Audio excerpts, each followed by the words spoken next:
নমস্কার বন্ধুরা, অভিনব চৈতিস ব্লগে তোমাদের সবাইকে আবার একবার স্বাগত জানিয়ে আজকের নতুন আর একটা ভ্লগ শুরু করছি। তোমরা সকলে কেমন আছো, কে কোথা থেকে আমার ভ্লগগুলো দেখছো আর দেখে কেমন লাগছে সেটা অবশ্যই কমেন্ট করে জানিও। ভালো লাগলে লাইক করো, বন্ধু বান্ধবের সঙ্গে শেয়ার করো। যারা ইউটিউব থেকে দেখছো তারা চ্যানেলটাকে সাবস্ক্রাইব করে দিও, পাশে থাকা বেল বাটনটাকে অল করে দিও। আর যারা ফেসবুক থেকে দেখছো তারা পেজটা অবশ্যই ফলো করো। আজকে শনিবার, ঘড়িতে এখন প্রায় 1:15-20 মতো বাজে। সকাল সকাল আজকে সকালের রান্নাটা সারা হয়ে গেছিল, আর আজকে একটু তাড়াহুড়ো ছিল বলে তোমাদের দাদাও তাড়াতাড়ি খেয়ে অফিস বেরিয়ে গেছে। তবে রিক এখনো স্কুল থেকে ফেরেনি, ওর ফিরতে ফিরতে 2:45-3টে বেজে যায়। তো আমি মনে করলাম এদিকের কাজ যখন মোটামুটি হয়ে গেছে ততক্ষণ বসে থেকে লাভ নেই, রাত্রিবেলা রান্নার জোগাড়টা শুরু করে দিই। আর এই যে ফুলকপি শীতের মহারানী বলে যাকে আমি আখ্যা দিই, কারণ সমস্ত বাঙালি বাড়িতেই ফুলকপি হচ্ছে শীতের মহারানী। এই কারণেই সে আলু ডিমের সঙ্গেও ফুলকপি ঢুকে যাচ্ছে, আলু মাছের সঙ্গেও ফুলকপি ঢুকে যাচ্ছে, শুধু আলু ফুলকপি তো রয়েইছে, এমনকি চাউমিন মাঝে সাঝে কখনো মানে যে কোনো মানে ফুলকপিটা ঢুকে যায় আর কি। আর শীত ভোর তো বিভিন্ন রকম ফুলকপি দিয়ে তরকারি খাওয়া হয়। বিশ্বাস করো সারা বছরই এখন ফুলকপি এত বেশি পরিমাণে খাওয়া হয় আর পাওয়া যায় যে ফুলকপির প্রতি যে ভালোবাসাটা ছিল সেটা একেবারেই আমার উঠে গেছে। একদম আর এই ফুলকপি খেতে ইচ্ছা করে না।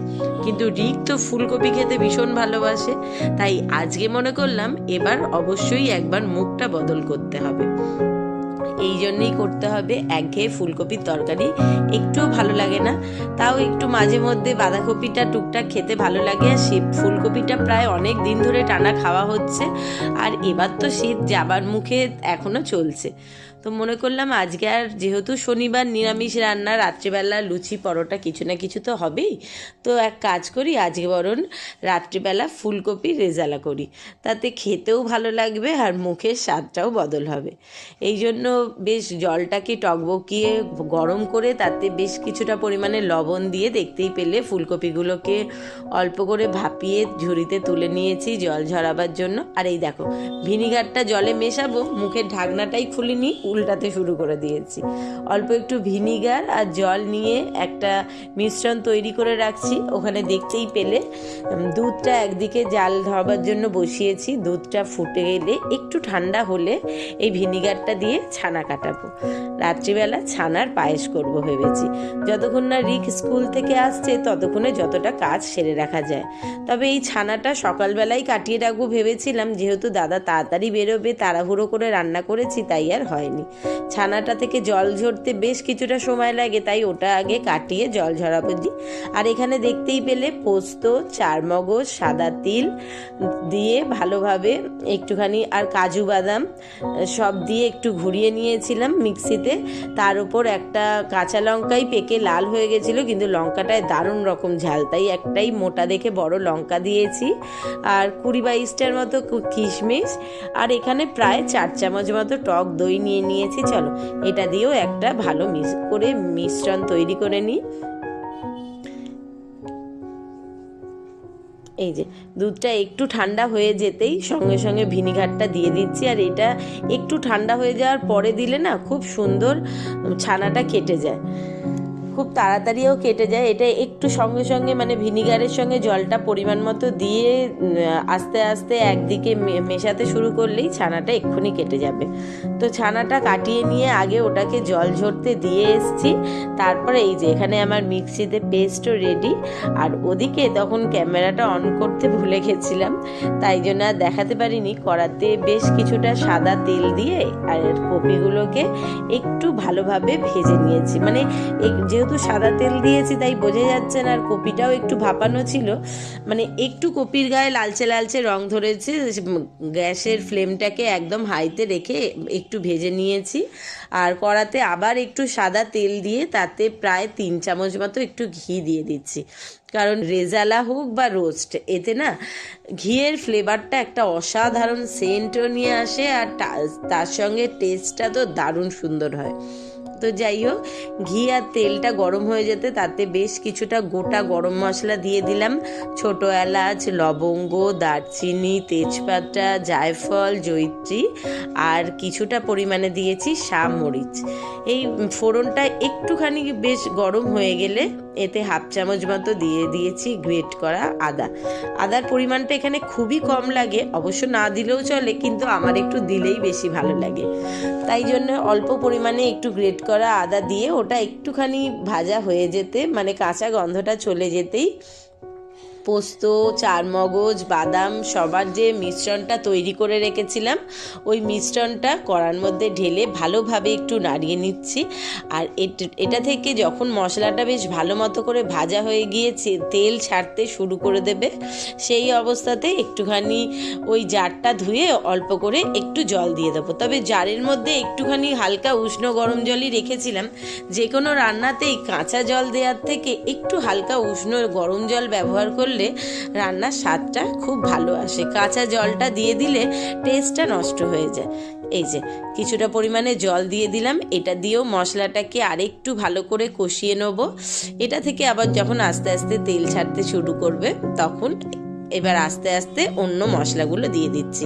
মশলা বলতে একটু স্বাদ মতো লবণটা একটু বুঝেই দিচ্ছি, কারণ যেহেতু ফুলকপিটা যখন ওটাকে একটুখানি ভাপিয়েছিলাম তখন তো লবণ দেয়া ছিল, তাই জন্য অল্প করে লবণ আর অবশ্যই করে 1 চামচ চিনি দিলাম।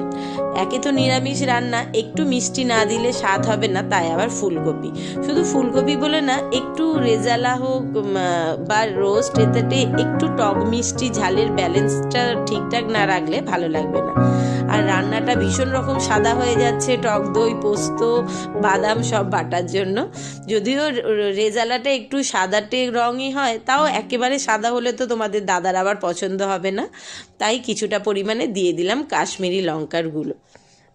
যদিও কাঁচা লঙ্কা আজকে দিইনি, মিশ্রণটার মধ্যে একটা পাকা বড় লঙ্কা দিয়েছিলাম, তাতেও একটু লালচে ভাব এসেছিল ঠিকই, কিন্তু গুঁড়ো দেখো লাল লঙ্কাটা দিতে তাও একটুখানি কালার এলো। এই মশলাটা একটুখানি কষিয়ে নিয়ে এবার কপিটা দিয়ে ভালোভাবে মেশাতে শুরু করব।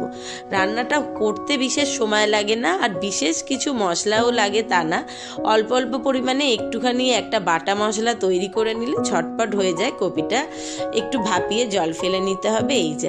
তবে মাঝে মধ্যে একটুখানি মুখে স্বাদ বদল হওয়াটাও তো দরকার। এক নাগারে একঘেয়ে কপির তরকারি কারোরই মনে হয় না ভালো লাগে বলে। তবে এবছর তো একদম আমি মাছ দিয়ে আলু দিয়ে কপি বা ডিম দিয়ে আলু দিয়ে কপি, সেটা তো তোমাদের দাদা একেবারেই পছন্দ করে না, আর এবছর আমি সেরকম কিছু রান্নাও করিনি, কারণ আমার নিজেরই কপিটা খেতে ভীষণ বিরক্ত লাগছিল।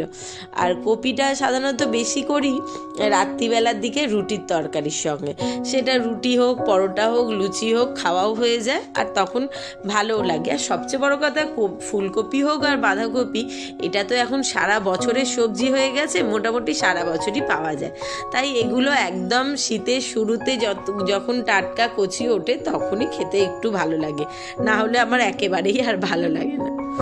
মোটামুটি অন্যান্য মশলাগুলো মিশিয়ে নিয়ে দিয়ে দিলাম পরিমাণ মতো জল। আর এখন এখানে দেখতে পাচ্ছ গামলার মধ্যে 1 কাপ মতো দুধ নিয়ে, আর তাতে বেশ কিছুটা, ঘরে যেহেতু রোজই চায়ের জন্য দুধ আসে, সেই দুধ না জাল দিয়ে দিয়ে ডেচকির গায়ে মোটা একটা সর পড়ে যায়, সেই সরগুলোও একটু ছেঁচে নিয়ে নিয়েছি। আর তাতে কিছুটা গোলাপ জল, কিছুটা কেওড়া জল আর একটুখানি দিয়ে দিচ্ছি মিঠা আতর। যদিও এটা একটা মোগলাই রান্না, আর এটাতে একটা মোগলাই টেস্টের সঙ্গে সেন্টটাও ভীষণ রকম দরকার, তাই জন্য এই মশলাগুলো দিয়ে দিচ্ছি। দেখো বেশ অনেকটা পরিমাণে শর্ট ছিল কিন্তু, আর এখন দেখো কালারটাও খুব সুন্দর এসে গেছে। এইটা দিয়ে একটুখানি ফুটিয়ে নেবো, মানে অল্প একটু গ্রেভি থাকবে, আর একটুখানি ঢাকা চাপা দিয়ে রান্না করে নিলেই হয়ে যাবে। বললাম না, বিশেষ সেরকম কিছু মশলার দরকার পড়ে না, একটুখানি কাজু বাদাম বাটা, একটু দই, একটু পোস্ত, এই দিলেই হয়ে যায়। আর স্বাদ মতো লবণ, মিষ্টি, লঙ্কা সেসব তো আছেই।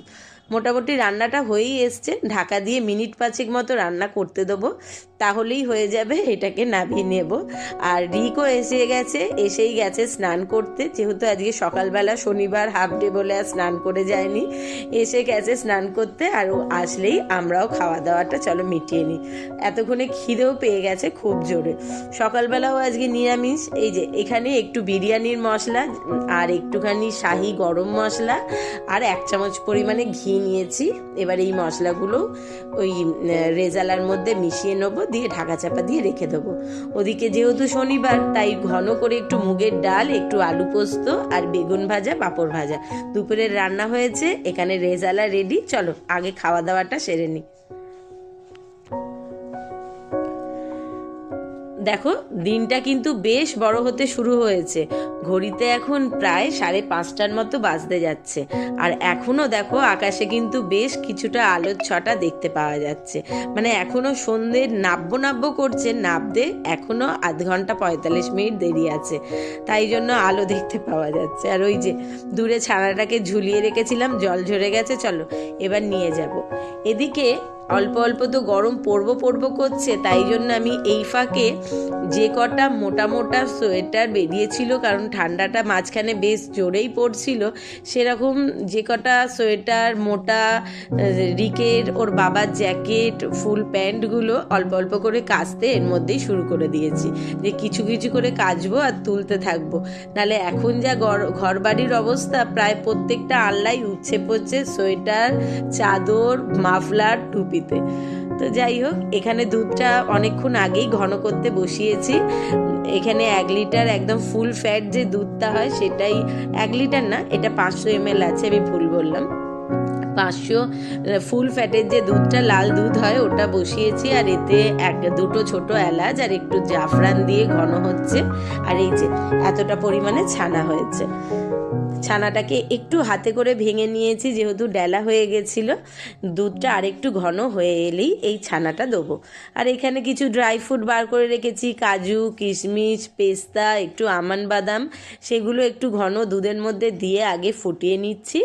এইবার একটুখানি দিয়ে দেবো গোলাপ জল। আর যেহেতু এটা ছানার পায়েস, একটা দুধটা নিজে ফুটে ঘন হয়ে এমনি একটু মিষ্টি হয়ে যায়, তাই জন্য এতে খুব একটা পরিমাণে মিষ্টি দিতে দরকার পড়ে না।